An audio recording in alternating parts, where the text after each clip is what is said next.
हजुरहरुलाई प्रियाको किचनमा स्वागत छ। आज मैले हजुरहरुको लागि याम करीको रेसिपी लिएर आएको छु। हजुरहरुलाई मेरो रेसिपी मन परेको छ भने मलाई सब्स्क्राइब गर्न नबिर्सिनु होला। साथसाथै लाइक र कमेन्ट पनि गरिदिनु होला। अब बनाउन सुरु गरौँ है। अब यो यामलाई चाहिँ नेपालको तराईतिर चाहिँ ओल भन्छ, अरू तराईतिर पनि फेरि यसको अरू पनि नाम हुन सक्छ हैन। मलाई थाहा भएको चाहिँ ओल हो। अब इङ्ग्लिसमा याम भइहाल्यो। इन्डियातिर यसलाई सुरन जिमिकन्द पनि भन्छन्। तपाईहरुले चाहिँ यस्तो खाले काँचो यो याम पाउनु भयो भने चाहिँ यसलाई तपाईहरुले चाहिँ पहिला बोइल गर्नुस्। जम्मा 4-5 मिनेट बोइल गरे पनि पुगिहाल्छ। अनि त्यसपछि पकाउनु होला। मैले हिट अन गरेर ओक राखिसकेको छु। अब तेल राखौँ। आफूले कतिको तेल खाने हो त्यो अनुसारले तेल राखौँ। यामलाई चाहिँ तपाईहरुले यो बोइल गरिसकेपछि हल्का तेलमा फ्राई गरेर बनाउनु भए पनि हुन्छ। तर म चाहिँ अब धेरै तेल खानु मन लाग्दैन, त्यसकारण म यसलाई फ्राई गर्दिन। जिरा राखौँ। मैले 2टा ल्वाङ, 2टा सुकमेल र सानो एउटा दालचिनी लिएको छु, यो पनि राखिदिउँ यसमा। एउटा तेजपातको चाहिँ आधा मैले लिएको छु, यो पनि राखिदिउँ। अब प्याजलाई मसिनो गरेर काटेको छ, यो राखिदिउँ। र प्याजलाई चाहिँ हल्का ब्राउन हुने गरी फ्राई गरौँ। अब अदुवा लसुनको पेस्ट पनि राखिदिउँ। यो अदुवा लसुनको पेस्टलाई पनि यो प्याजमा भुटौँ।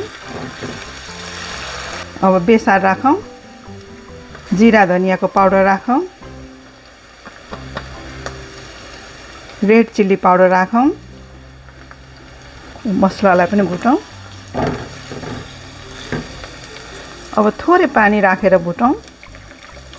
सुक्खा मसला भुट्दाखेरि चाहिँ पानी राख्यो भने चाहिँ यो डढ्दैन, त्यसैले सजिलो हुन्छ। पानी राख्दै थोरै पानी राख्दै भुट्नुपर्छ। अब पिसेको टोमेटो राखिदिनुहोस् या टोमेटो प्युरी राख्नुहोस्, जे राख्नु भए पनि हुन्छ। यो काटेर राख्नुभन्दा पिस्नु या प्युरी राम्रो हुन्छ यसमा राख्नलाई। टमाटर पिसेको राखेको पनि भुटिसकिएको छ। मजाले तेल छोड्यो। अब मसला टमाटर भुटेर अब यसमा फेरि पानी राखौँ।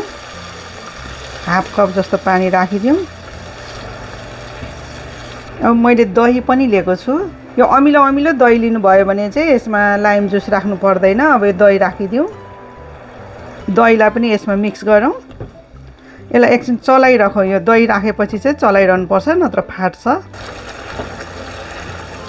अब दही पनि यसमा राम्रोसँग मिक्स भइसकेको छ।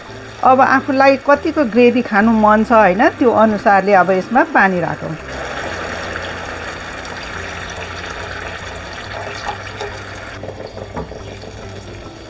अब कसुरी मेथी लिएको छु, यो पनि राखिदिउँ यसमा।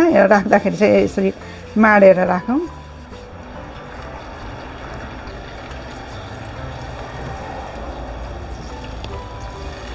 त्यसपछि यो यामलाई राखिदिउँ।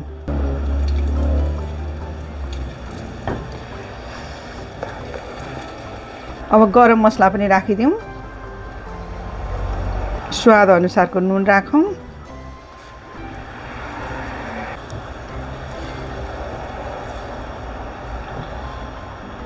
अब छोपेर 5 मिनेट जति पकाउँ।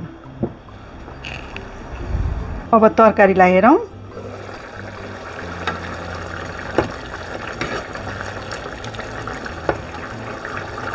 अब थोरै क्रिम लिएको छु मैले, यो पनि राखिदिउँ। क्रिम नराख्नु भए पनि हुन्छ, आफ्नो इच्छा हो।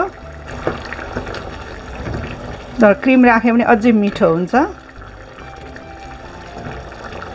अब धनियाको पात पनि राखिदिउँ।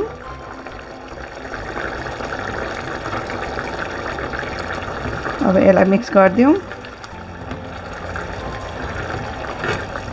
अब फेरि 2-3 मिनेट छोपेर पकाउँ। अब तरकारीलाई हेरौँ। अब याम करी तयार भइसकेको छ। अब यसलाई म डिस आउट गर्छु है। करी पाकिसकेपछि चाहिँ यो जुन हामीले दालचिनी राखेको छु, यसलाई चाहिँ निकाल्दिनु भयो भने धेरै स्ट्रङ स्मेल हुँदैन, त्यसैले यसलाई निकाल्दिउँ।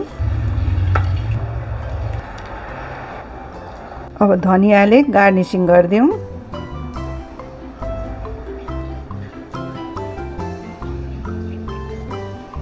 मैले थोरै क्रिम पनि राखेको थिएँ, यसले पनि गार्निसिङ गरिदिउँ। यस्तै गरेर म फेरि अरू नयाँ रेसिपी लिएर आउने छु। त्यतिन्जेलसम्मको लागि बाई।